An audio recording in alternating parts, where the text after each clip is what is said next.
Vamos abrir novamente a palavra de Deus no Evangelho de Mateus, no capítulo 17. Mateus 17, de 1 a 8. 6 dias depois, tomou Jesus consigo a Pedro e aos irmãos Tiago e João, e os levou em particular a um alto monte, e foi transfigurado diante deles. O seu rosto resplandecia como o sol, e as suas vestes tornaram-se brancas como a luz. E eis que lhe apareceram Moisés e Elias, falando com ele. Então disse Pedro a Jesus: Senhor, bom é estarmos aqui. Se queres, farei aqui 3 tendas, uma será tua, outra para Moisés, outra para Elias. Falava ele ainda, quando uma nuvem luminosa os envolveu.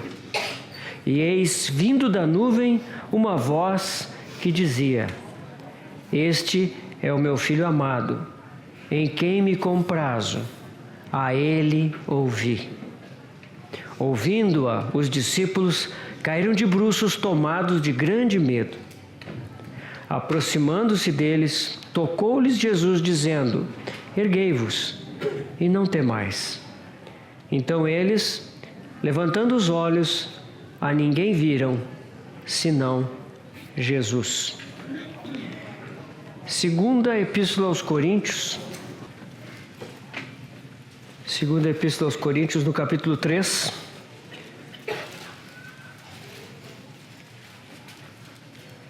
Versículo 18. E todos nós, com o rosto desvendado, contemplando como por espelho a glória do Senhor, somos transformados ou transfigurados, de glória em glória, na sua própria imagem, como pelo Senhor, o Espírito. Vamos orar. Senhor, nós mais uma vez nos achegamos a Ti, agradecidos por Tu preparares para nós uma mesa no deserto desse mundo, dessa vida, Senhor.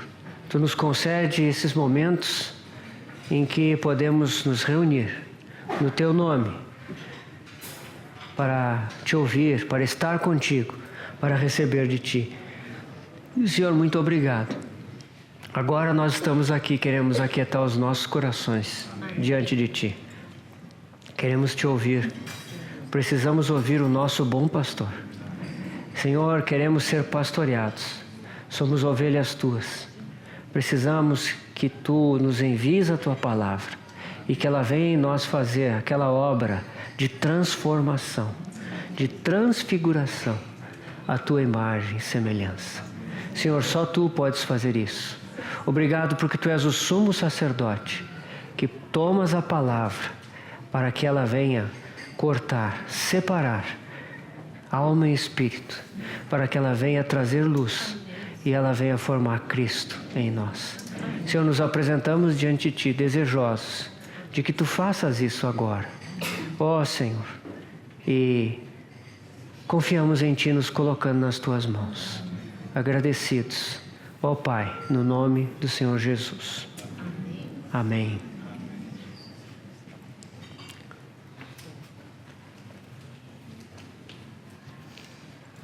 O tema dessa conferência é: conheçamos, prossigamos em conhecer ao Senhor. Como a alva, a sua vinda é certa. Precisamos não só conhecer, mas prosseguir em conhecer. Muitas vezes nós podemos ter no nosso coração aquela ideia, aquele sentimento, que talvez seja uma coisa que nós jamais vamos dizer com os nossos lábios, mas existe um pensamento, pode existir um pensamento, que nós já conhecemos o Senhor, que nós já temos uma boa medida de conhecimento dEle. Meus irmãos, nós precisamos prosseguir. em conhecer e continuar a conhecer o nosso Senhor. Cada vez mais. O nosso Senhor é insondável e inigualável. E nós vamos gastar a eternidade para conhecê-lo. Então, hoje, que nós possamos conhecê-lo, que nós possamos abrir os nossos corações, que Ele possa se revelar para nós. Nós vivemos numa era de tanta pressa, de tanta pressão, de tanta agitação.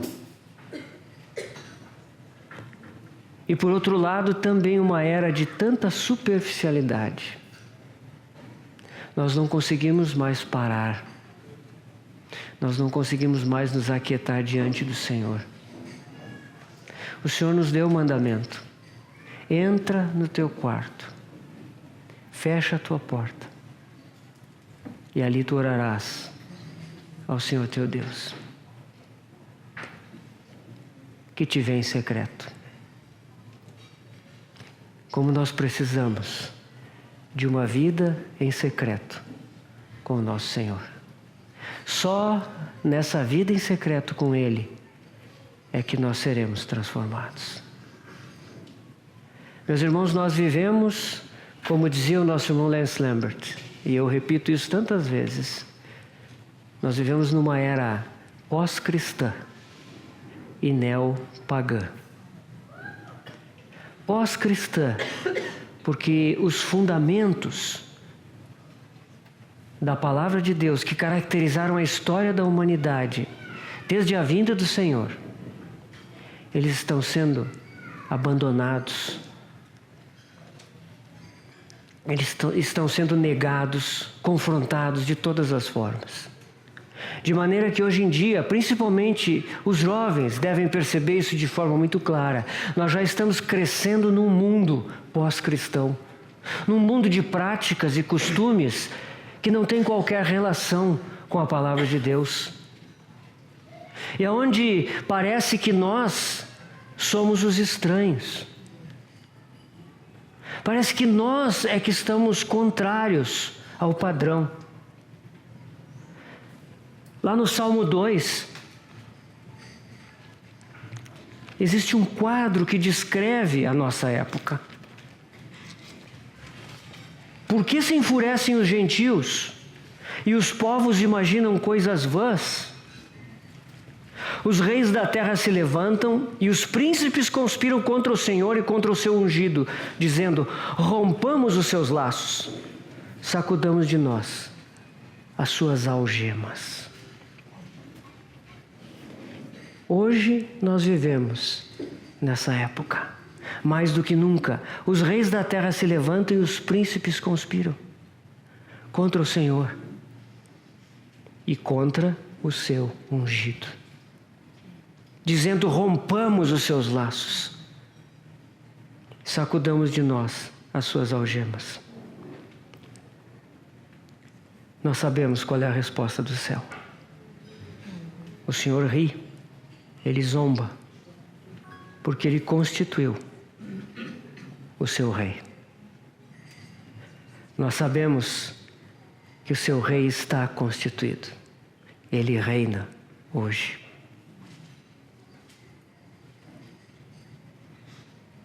Tu és o meu filho, eu hoje te gerei. Pede-me, e eu te darei as nações por herança. O nosso Senhor conhecia essa palavra. E por isso, Ele não pôde aceitar a oferta de Satanás. Eu te darei as nações por herança, e as extremidades da terra por tua possessão.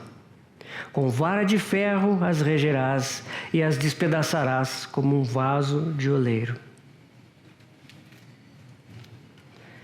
Nós sabemos que o nosso Senhor reina e Ele em breve vem. Que o Senhor nos abra os olhos para que nós hoje o contemplemos. A palavra de Deus, meus irmãos, ela nos mostra o nosso Senhor. Esse salmo nos fala do contexto em que nós vivemos hoje. Esse salmo era verdade na época de Davi. Esse salmo era verdade quando Pedro o citou naquele sermão após o Pentecostes. Esse salmo ainda é mais verdade hoje, nos nossos dias. O Senhor já constituiu o seu rei. E Ele já pediu. E Ele breve vem para reger as nações. Esse é o nosso rei. Nós precisamos contemplá-lo. Nós precisamos vê-lo para sermos transformados.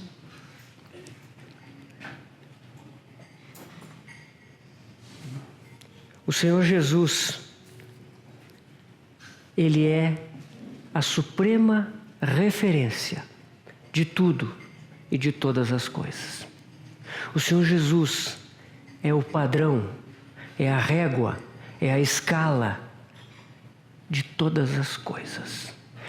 Todas as coisas estão convergindo nele e vão convergir nele na dispensação da plenitude dos tempos.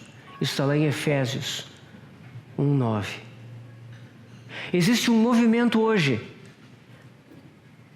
Se nós não vemos, esse movimento está acontecendo. De convergência de todas as coisas em Cristo Jesus. Deus está realizando esse movimento. Se os nossos olhos estiverem no que acontece no exterior, nós não vamos ver isso. Nós vemos as nações se revoltando. As nações querendo sacudir aquilo que eles chamam de algemas. Envolvidos com coisas vãs. Mas, aos olhos de Deus, tudo está convergindo para o seu Filho. Será que nós vemos esse movimento? Precisamos ver. Precisamos vê-lo no centro de todas as coisas.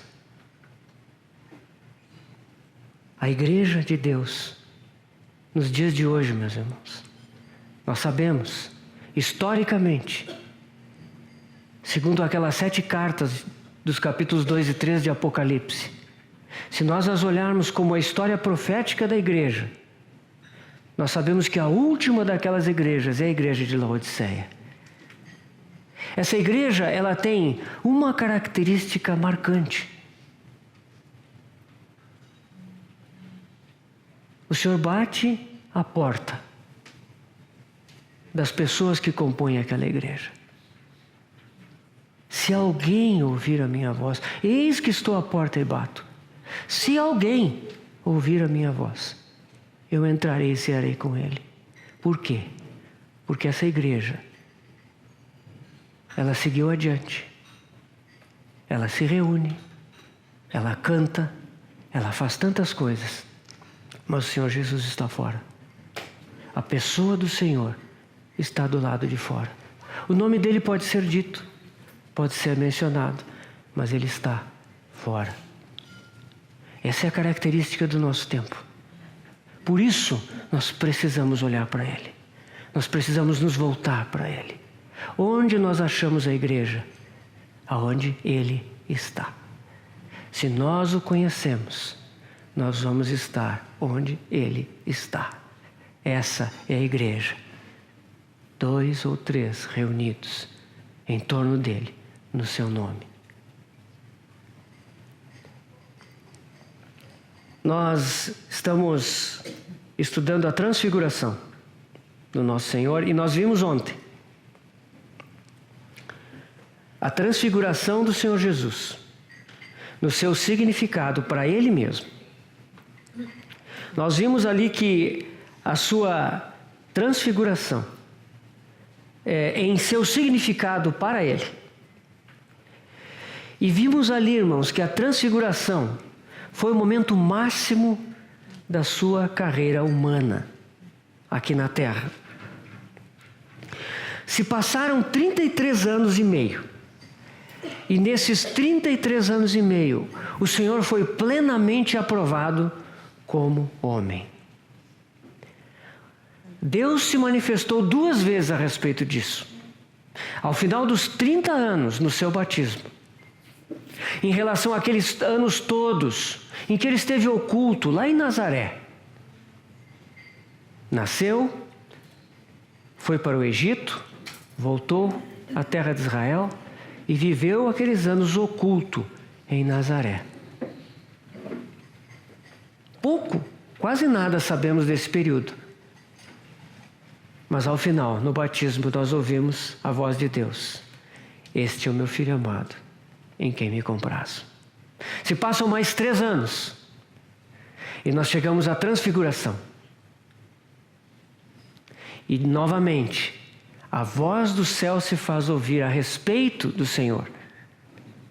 Aqueles 3 anos também haviam sido vividos na plenitude da satisfação do coração do Pai. E por isso ele diz: este é o meu filho amado, em quem me comprazo. A ele ouvi. O Senhor foi aprovado. O Senhor foi testado, provado e aprovado.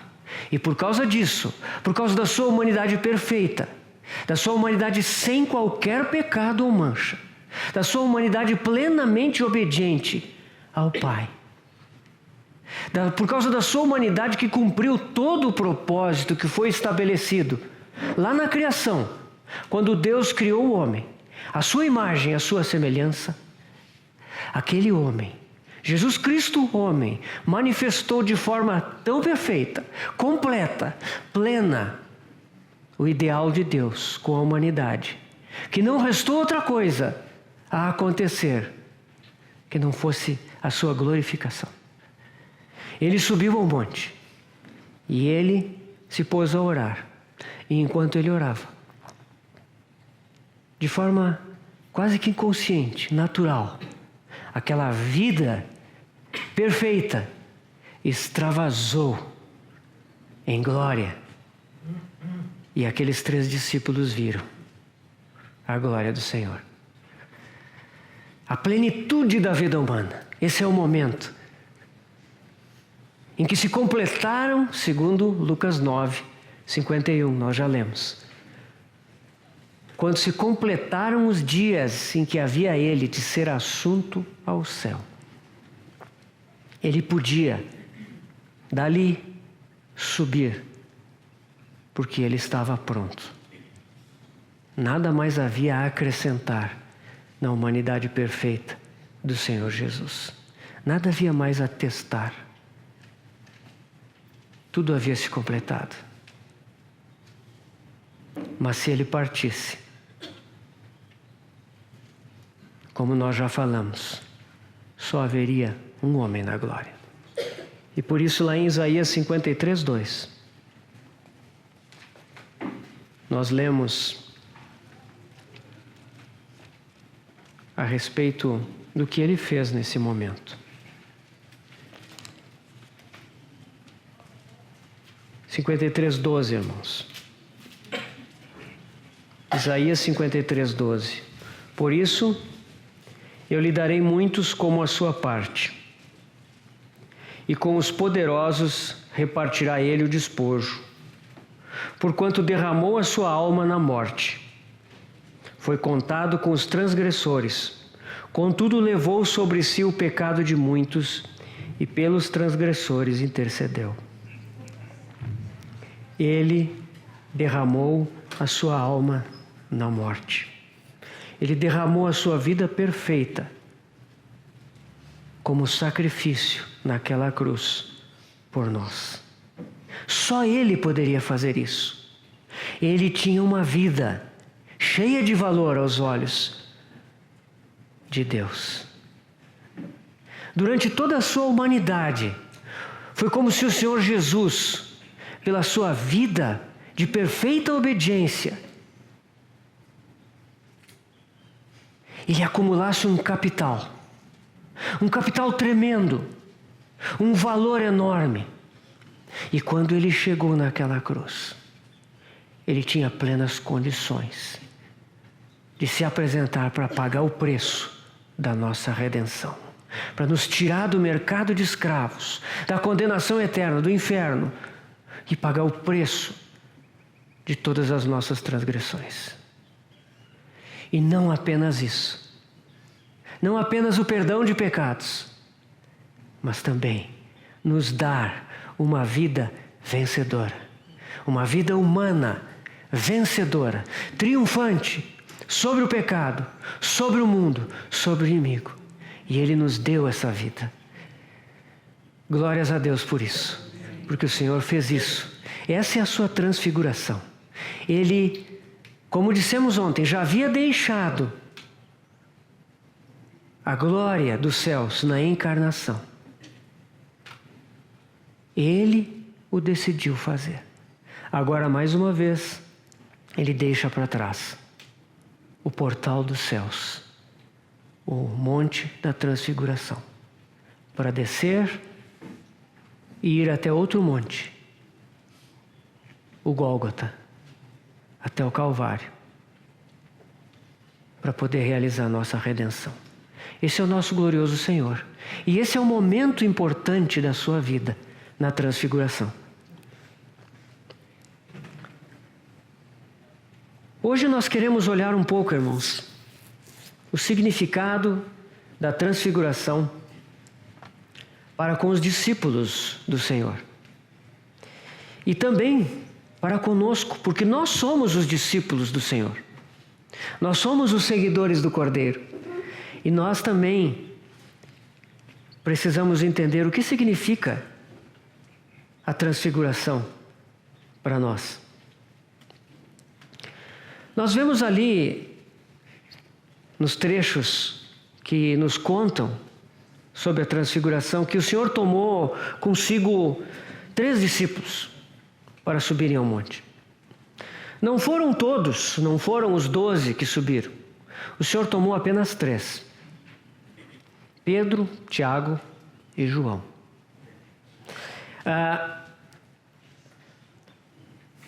Eles já haviam sido antes chamados em separado pelo Senhor. Quando a filha de Jairo estava enferma em Cafarnaum e veio a falecer, o Senhor levou os 3, somente os 3 com ele, quando entrou para orar pela menina e a ressuscitou. Aqui, eles foram chamados também, os 3. E mais adiante, quando o Senhor vai ao jardim de Getsemane, Ele também chama esses 3 homens. São momentos cruciais, momentos em que o Senhor enfrenta a morte de uma forma muito forte. Primeiro com a filha de Jairo, aqui, quando ele sobe ao monte, e os visitantes celestiais, Moisés e Elias, vão falar com ele a respeito da sua morte. E depois no jardim, quando o Senhor enfrenta o terror da morte iminente, que o separaria por um pouco de tempo do Pai. Esses discípulos foram chamados para esses momentos, certamente porque ali haveriam lições importantes. Eu sei que tem pessoas que dizem que o Senhor chamou esses 3 para esses momentos porque eles eram os mais fracos e precisavam de uma assistência especial. Eu tenho dificuldade de entender assim, irmãos. Eu creio que o Senhor viu valor na vida desses homens. Pedro, Tiago e João. E o Senhor investiu neles. Resolveu trabalhar na vida deles. O futuro mostra que eles foram homens usados por Deus de uma forma muito intensa. Pedro foi aquele que se levantou para proclamar o Evangelho e para o estabelecimento da igreja. Tiago foi o primeiro mártir dentre os apóstolos. O primeiro que pagou com a sua vida pela sua fé. João, o jovem João, foi aquele que mais tarde se tornou tão importante no caminho da igreja. Quem eram esses homens? Será que eles eram destacados por suas qualidades pessoais? Tudo indica que não. Pedro, nós já vimos aqui, né? Foi aquele que, tão elogiado pela revelação que recebeu, foi capaz de repreender o Senhor, ser instrumento do inimigo. Pedro prometeu seguir o Senhor até a morte, mesmo que os outros todos o abandonassem. E em seguida traiu o Senhor tão vergonhosamente.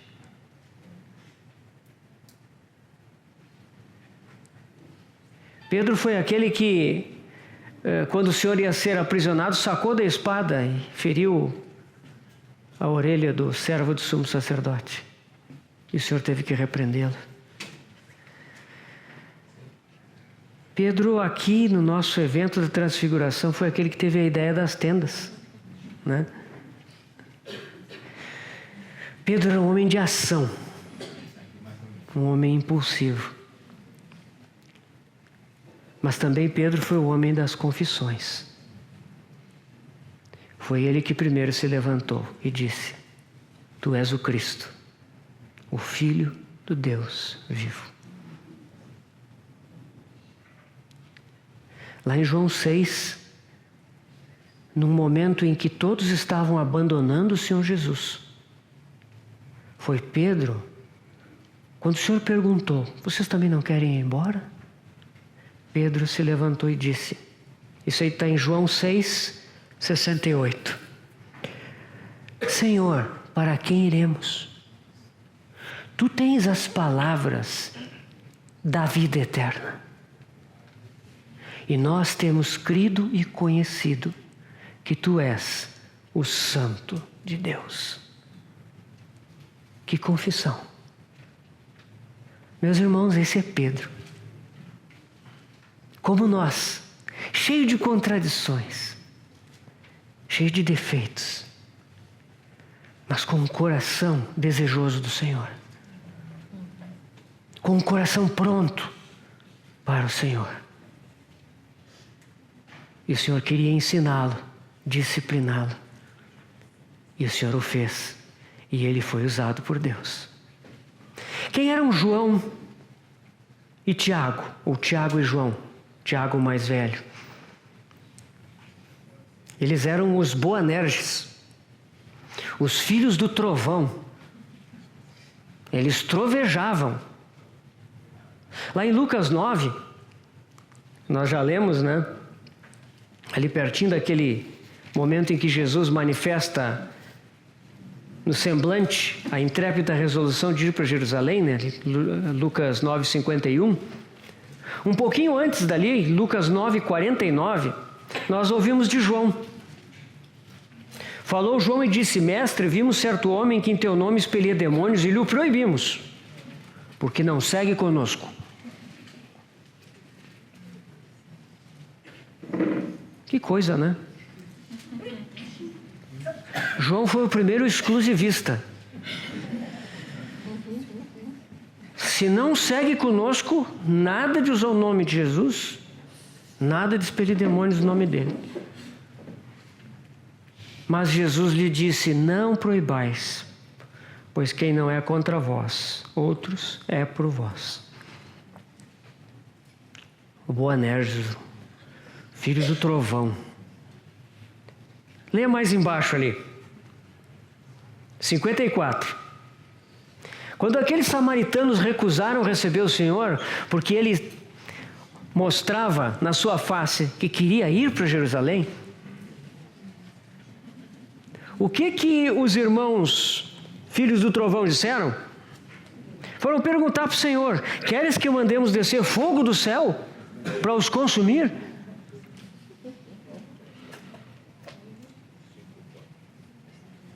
Jesus, porém, voltando-se, os repreendeu e disse, vós não sabeis de que espírito sois, pois o Filho do Homem não veio para destruir as almas dos homens, mas para salvá-las. Eles queriam fogo do céu. Eles não eram brincadeira. Vocês lembram do episódio depois? Os dois irmãos, Tiago e João, chamaram a sua mãe. E usaram a sua mãe para pedir um favor para Jesus. A mãe era tia de Jesus.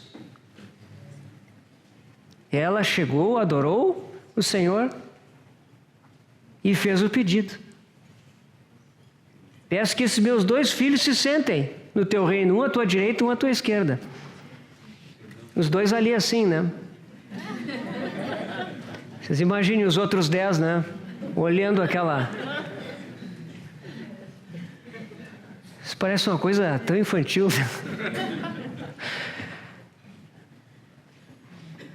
Claro que eles foram corrigidos. O Senhor disse para eles: vocês podem beber o cálice que eu vou beber?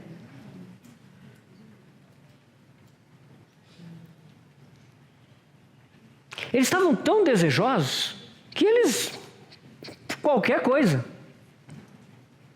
nem sabiam o que estavam dizendo. E o Senhor disse: bom, vocês vão beber o cálice, mas quanto a sentar na minha direita, é o Pai que concede, não sou eu. Meus irmãos, nós às vezes damos risada de Pedro, Tiago, João, mas eles tinham uma coisa: eles tinham ambição, eles tinham um desejo, eles criam no Senhor e eles criam que o Senhor traria o seu reino. Eles criam que Ele era o Filho de Deus e que Ele breve viria com o seu reino. E eles criam tanto que eles queriam lugar de honra lá. Às vezes nós criticamos, mas nós somos passivos. Nós mal pensamos no reino.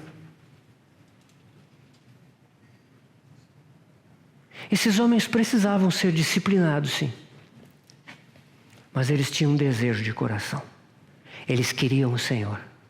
Eles queriam a manifestação do reino do Senhor. Eles desejavam o rei e o reino. Por causa disso, esses homens, que como nós já vimos ontem, talvez estivessem desanimados em função do que o Senhor havia dito 6 dias antes. O Senhor havia falado na sua cruz. Logo em seguida daquela revelação dada a Pedro, que levou aquela confissão tão maravilhosa, e que o Senhor reconheceu como algo dado por Deus, e que permitiu ao Senhor abrir a revelação da igreja, que haveria de ser estabelecida no Pentecostes. Logo depois daquilo, o Senhor falou que Ele precisava, para que isso acontecesse, ir até a cruz, morrer, sofrer nas mãos dos homens. E aquilo os abateu. Pedro tentou demovê-lo e foi severamente repreendido. O Senhor em seguida falou da nossa cruz, da cruz que cada um dos seus discípulos teria que carregar. Eles talvez estivessem desanimados, pesarosos, e o Senhor então os levou, aqueles 3 homens, a um alto monte. O Senhor foi lá para orar por eles, e lá eles viram aquela cena. E nisso nós vemos, irmãos, que a transfiguração também foi preparada para os discípulos do Senhor. Aquele evento foi, sim, o clímax, o apogeu, o momento máximo da humanidade do nosso Senhor, em que Ele foi declarado perante céus e terra como o homem perfeito, o varão perfeito. E aquilo também foi manifestado diante daqueles 3 homens, para que eles vissem e pudessem perceber quem era este Jesus com quem eles andavam. Lá eles viram Moisés e Elias vindos do céu, com Jesus na glória, conversando sobre a sua partida, sobre a sua morte. Mas que perspectiva! Sim, é da sua morte que está sendo falado, mas numa perspectiva celestial. Aquele que vai morrer é o Senhor da glória, é o Filho de Deus. Ele está no controle.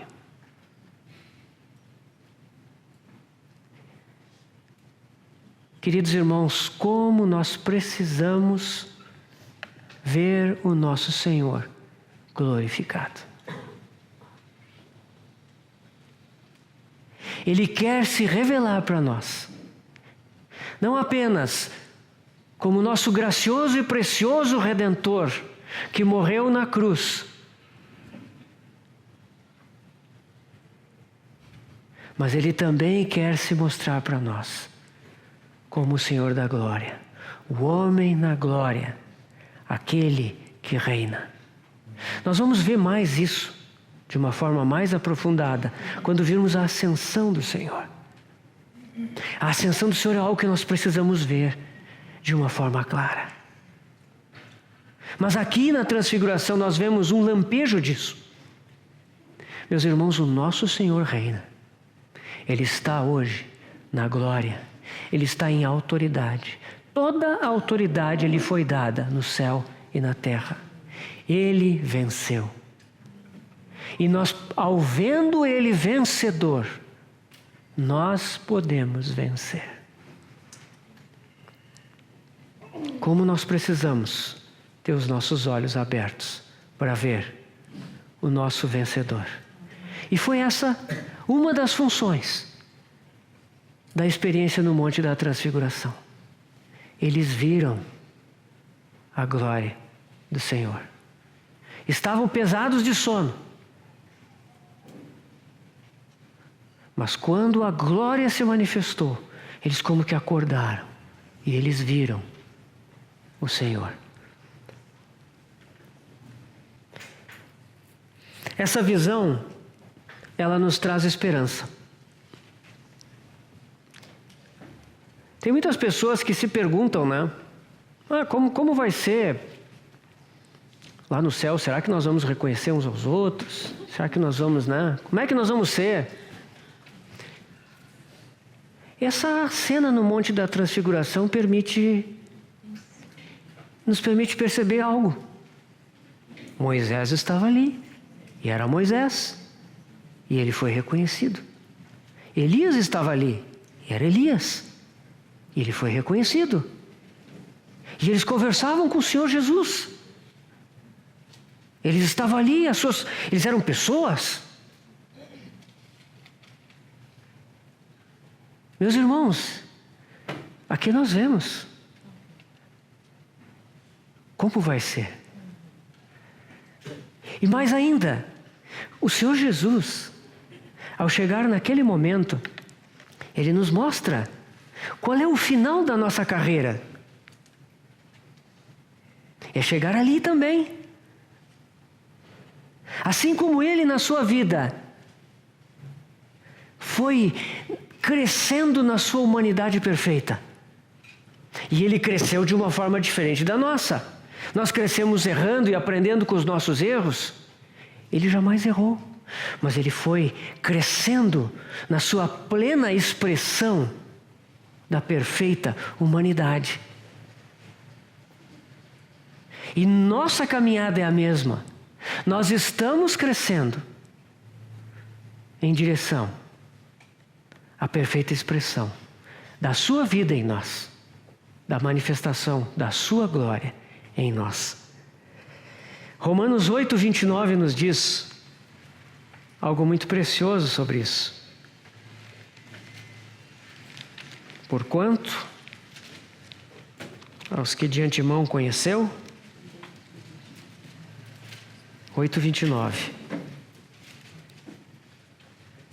29 e 30. Porquanto os que de antemão conheceu, também os predestinou para serem conformes à imagem de seu Filho, a fim de que ele seja o primogênito entre muitos irmãos. E aos que predestinou, a esses também chamou. E aos que chamou, a esses também justificou. E aos que justificou, a esses também glorificou.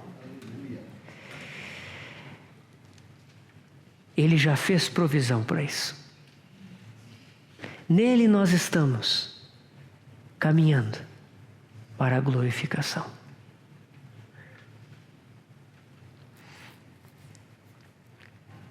Essa é a visão que nos dá esperança e que certamente encorajou o coração destes homens.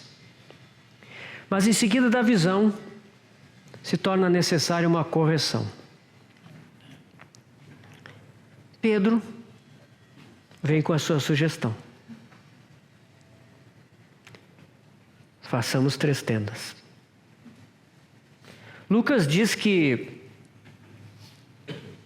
versículo 33 do capítulo 9 de Lucas, diz que Moisés e Elias estavam se retirando de Jesus.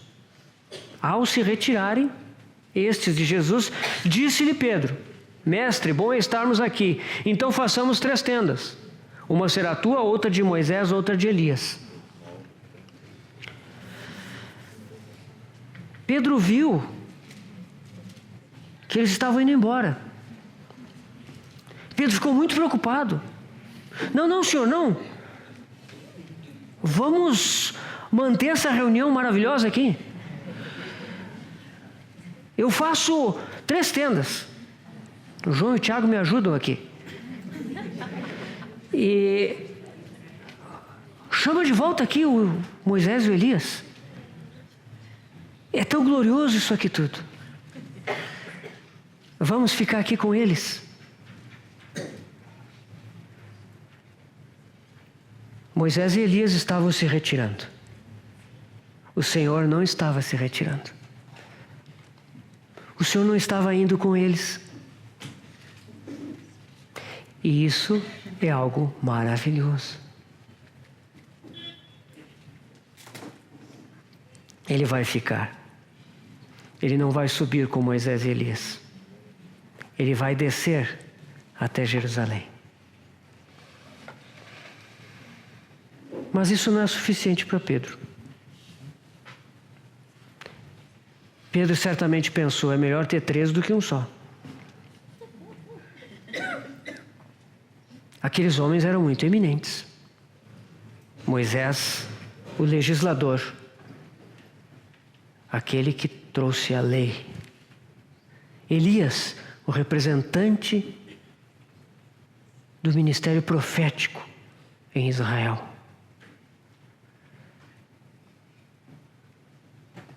Pedro deseja o Senhor mais esses 2. Façamos então 3 tendas. Meus irmãos, Pedro recentemente havia confessado: Tu és o Cristo, o Filho do Deus vivo. Grande confissão, grande revelação. Mas agora Pedro se contradiz. Se ele é o Cristo, o Filho do Deus vivo, por que Moisés? Por que Elias? Nesse momento, Pedro perdeu o sentido da absoluta supremacia do Senhor em relação a todos os homens que jamais existiram. Este homem é inigualável. Pedro havia visto esse homem por tantos anos. Pedro havia confessado que esse homem era absolutamente singular e único. Mas agora, ele deseja adicionar Moisés e Elias.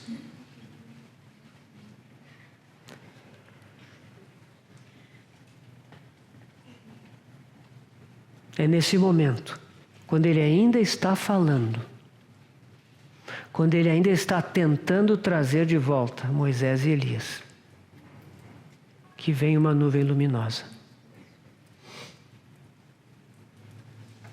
Aquela nuvem os cobre e eles ficam aterrados.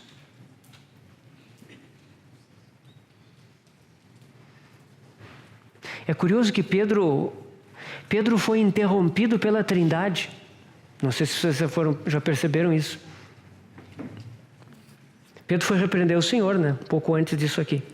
E o Senhor teve que dizer para ele: arreda Satanás. Ele estava lá argumentando: Senhor, isso de modo nenhum vai te acontecer. Tem compaixão de ti. E o Senhor teve que: arreda Satanás. Porque não cogitas das coisas de Deus, mas das coisas dos homens. O Senhor o repreendeu. Aqui, quem o interrompeu foi o Pai. A nuvem luminosa veio e a voz do céu se manifestou. Esse é o meu filho amado em quem me comprazo. A ele ouvi. Pedro, para de falar. Pedro, para com as tuas ideias confusas. Esse é o meu filho. Esse é a fonte de todo o meu prazer. Ouve a ele. E a outra vez que foi o Espírito Santo que interrompeu, foi na casa de Cornélio. Ele estava pregando. Ali tem um sermão interrompido, né? Pedro está pregando. E daqui a pouco o Espírito Santo vem e cai sobre aquelas pessoas. E o Pedro teve que encerrar por ali mesmo. Mas que maravilha, irmãos. Isso é algo negativo, sim. Mas que maravilha, porque ali nós vemos o amor, o grande amor do nosso Deus. Ele nos corrige. Ele nos ama. Por isso não lamentemos quando disciplinados pelo Senhor. Lá em Hebreus 12 fala disso. Ele nos disciplina como a filhos, para aproveitamento. Que maravilha que nós possamos ser interrompidos pelo Senhor. Que nós vemos que Ele cuida de nós, que Ele se preocupa conosco, que Ele não nos deixa ir adiante na nossa própria força. Ele interrompe. A nuvem veio, interrompeu a Pedro. A ele ouve. A satisfação de Deus está no seu Filho. Certamente Deus se agradou de Moisés e de Elias, das suas vidas, da sua consagração, da sua comunhão com Ele. Certamente Deus se agradou com esses servos. Mas a sua satisfação plena não está neles. A satisfação plena do nosso Deus está no seu Filho. E nele somente. E Ele pode se satisfazer em nós. E glórias a Deus por isso, porque a sua vida está em nós. E quando a sua vida se manifesta em nós, Ele pode dizer: este é o meu Filho amado, porque é Cristo em nós. Não mais eu, mas Cristo vive em mim.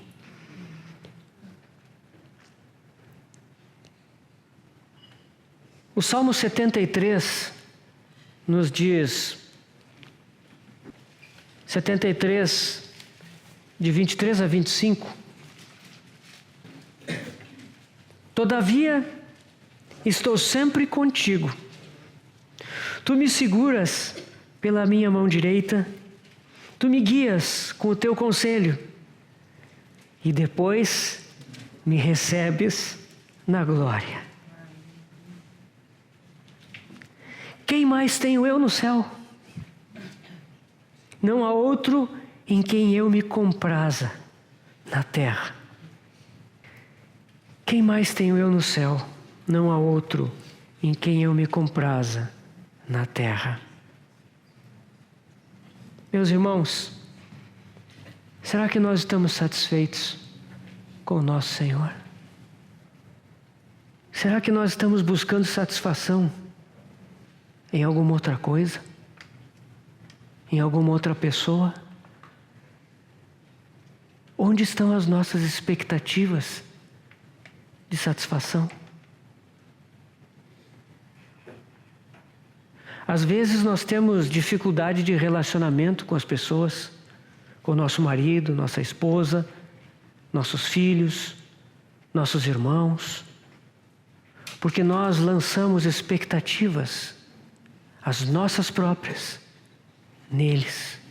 Nós esperamos ser correspondidos por eles, satisfeitos por eles. Isso gera tantos problemas.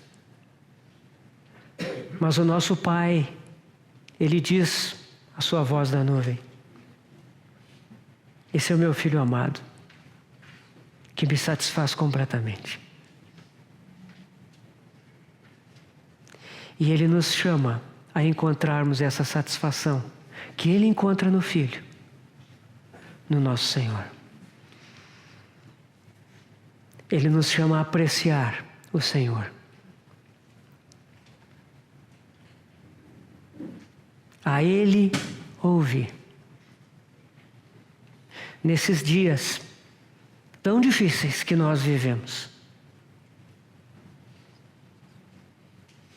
que o Senhor nos leve a entrar no nosso quarto e fechar a nossa porta. Será que tem tempo na nossa agenda para isso, irmãos?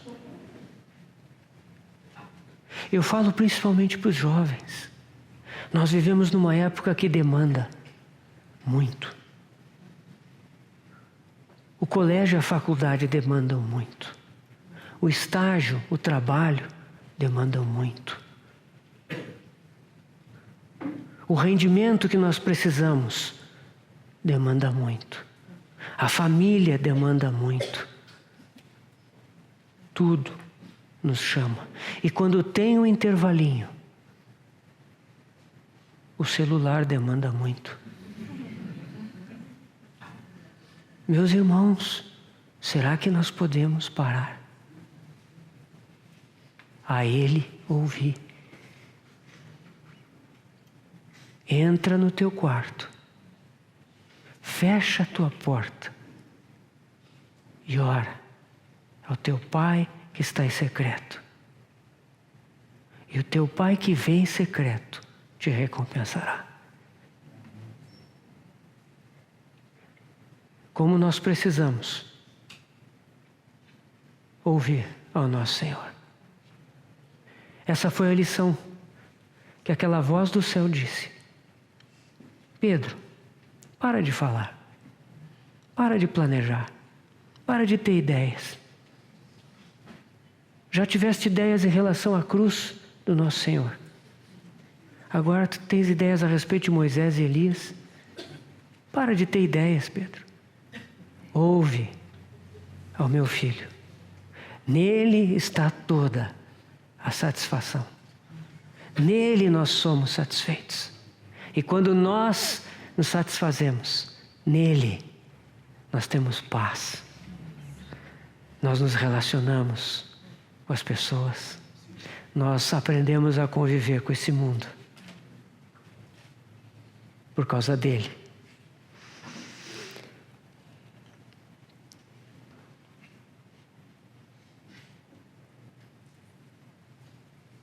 Hebreus capítulo 1, Epístola aos Hebreus,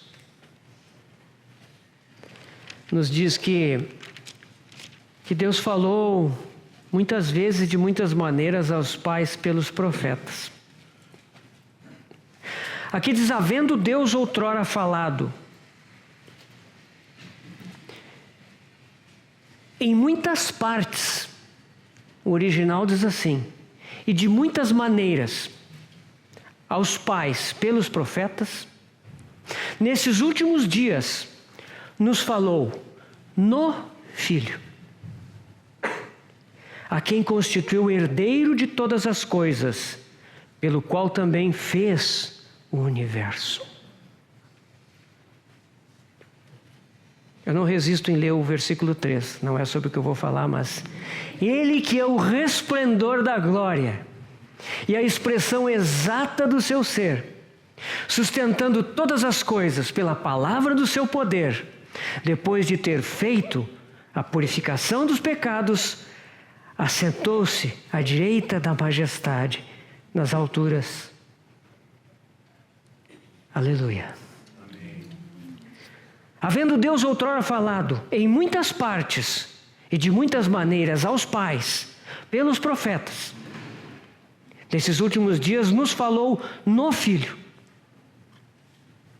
Deus falou na antiga aliança, no Antigo Testamento, por meio de Moisés, por meio de Elias, por meio dos pais, por meio dos profetas, de muitas partes, em muitas maneiras diferentes, mas sempre foram fragmentos, sempre foram porções aqui e ali, isoladas, gloriosas, majestosas, mas separadas, soltas. Mas nesses últimos dias, quando nosso Senhor Jesus se fez carne, veio a esse mundo, cheio de graça e de verdade, e manifestou a sua glória como de unigênito do Pai. Quando esse homem perfeito veio a esse mundo, Deus encontrou um modo perfeito para falar conosco. Nele. Por isso que o original diz, no Filho, nos falou no Filho, não apenas pelo Filho, não apenas pelas palavras que o Filho disse, mas na própria pessoa, nele. Deus falou de forma perfeita, e todos aqueles fragmentos e partes, e aquelas maneiras se juntaram numa coisa só, em Cristo Jesus. Nele, Deus fala de forma completa. A obra de Moisés ficou incompleta. Moisés trouxe a lei, mas ninguém cumpriu a lei até o dia que veio o Senhor. Ninguém cumpriu. Moisés tirou o povo do Egito, mas não conseguiu colocar o povo dentro da terra. Ele ficou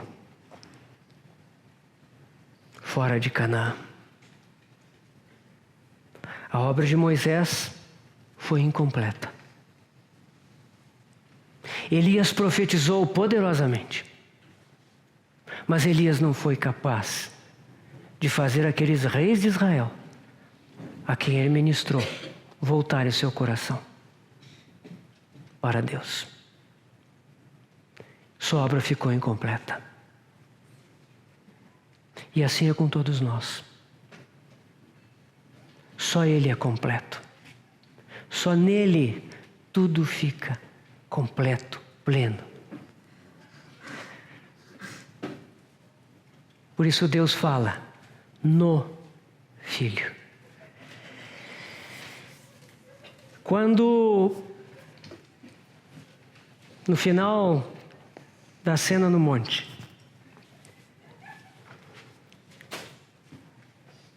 os discípulos olham para o lado.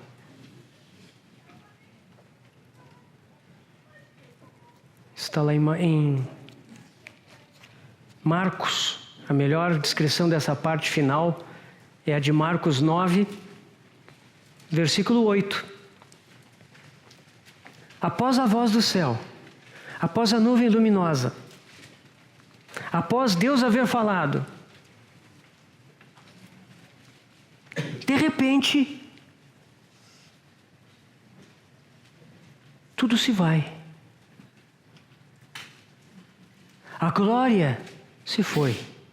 Os dois visitantes celestiais se foram.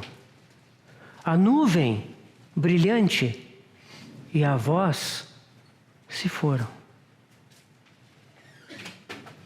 Tudo fica aquietado.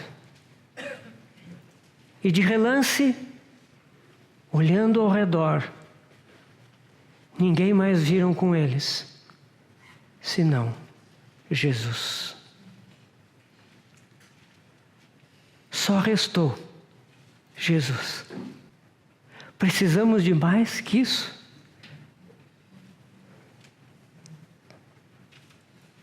E ele ficou. Ele ficou ali com os seus discípulos. Em Mateus 28, 20.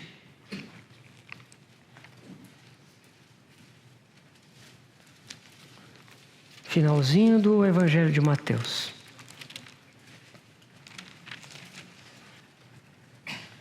Parte final do versículo. Aquilo que é chamado de a grande comissão. O Senhor termina essa grande comissão aos seus discípulos dizendo: e eis que estou convosco todos os dias, até a consumação do século. Ele jamais nos deixará. Nós podemos deixá-lo. Nós podemos esfriar o nosso coração. Nós podemos abandonar o nosso primeiro amor. Mas Ele jamais nos deixa. Ele persevera. Ele está sempre conosco. A experiência da glória passou. Moisés e Elias voltaram para onde estavam. A nuvem brilhante e a voz celestial também. Mas ele ficou. Ele ficou com aqueles discípulos até o fim. Lá em João 13 diz que, tendo-os amado, amou-os até o fim. E Ele continua nos amando hoje. Ele persevera, irmãos. Ele é perseverante. Se Ele nos disciplina, é porque Ele nos quer para Ele. Ele quer nos chamar de volta. Como Ele nos ama. A ninguém mais viram, senão Jesus. E isso nos é suficiente. Que o Senhor nos abençoe. Que o Senhor nos abra os olhos para ver que Ele é suficiente para nós. Que quando nós temos a Ele, nós temos tudo. E que Ele é aquele que vai nos levar adiante nessa metamorfose. Se nós o contemplarmos com o rosto desvendado, contemplarmos a sua glória, seremos transformados, transfigurados à sua semelhança. Vamos orar.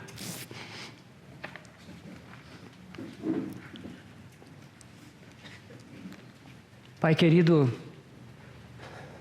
obrigado por teres enviado o teu amado Filho, nosso Senhor.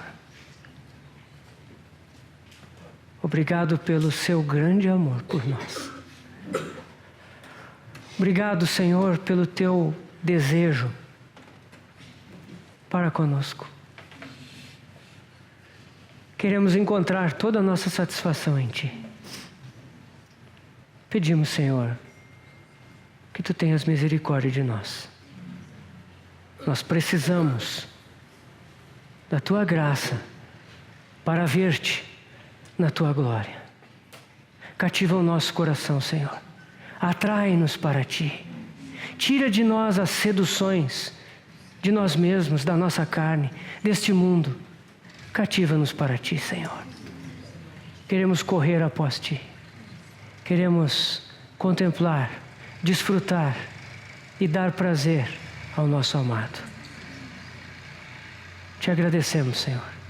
Em nome do Senhor Jesus. Amém.